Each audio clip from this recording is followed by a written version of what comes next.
Isaiah 22, a prophecy about Jerusalem. A prophecy against the valley of vision. What troubles you now that you have all gone up on the roofs? You town so full of commotion, you city of tumult and revelry. Your slain were not killed by the sword, nor did they die in battle. All your leaders have fled together. They have been captured without using the bow. All you who were caught were taken prisoner together, having fled while the enemy was still far away. Therefore I said, turn away from me. Let me weep bitterly. Turn away from me. Let me weep bitterly. Do not try to console me over the destruction of my people.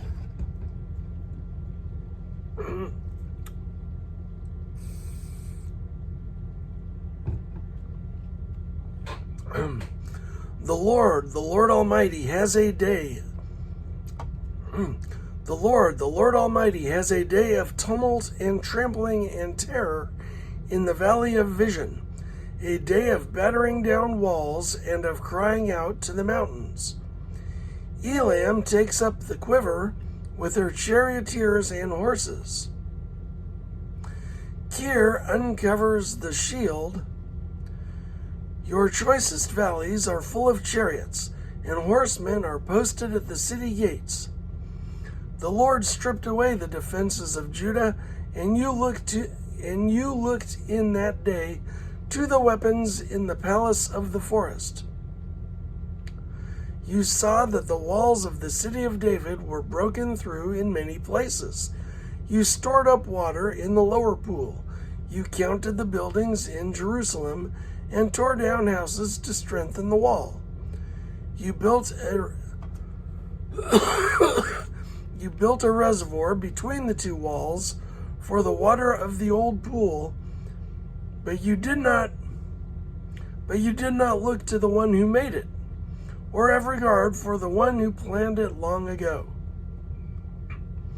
The Lord Almighty called you on that day to weep and to wail, to tear out your hair and put on sackcloth. But see, there is joy and revelry, slaughtering of cattle and killing of sheep, eating of meat and drinking of wine. Let us eat and drink, you say, for tomorrow we die.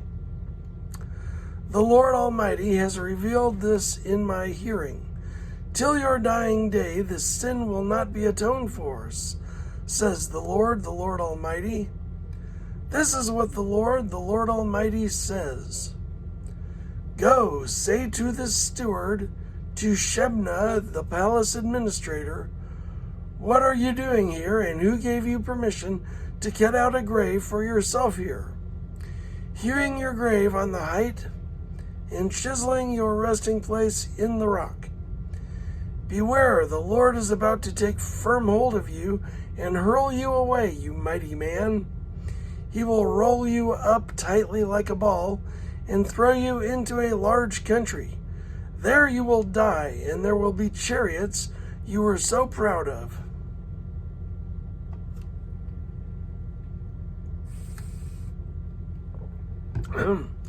There you will die, and there the chariots you were so proud of will become a disgrace to your master's house. I will depose you from your office, and you will be ousted from your position. In that day I will summon my servant Eliakim, son of Hilkiah. I will clothe him in your robe and fasten your sash around him and hand your authority over to him. He will be a father to those who live in Jerusalem and to the people of Judah. I will place on his shoulder the key to the house of David. What he opens, no one can shut, and what he shuts, no one can open. I will drive him like a peg into a firm place. He will become a seat of honor for the house of his father. All the glory of his family will hang on him, its offspring and offshoots, all its lesser vessels, from the bowls of from the bowls to all the jars. In that day, declares the Lord Almighty, the peg driven into the firm place will give way. It will be sheared off and will fall, and the load hanging on it will be cut down. The Lord has spoken.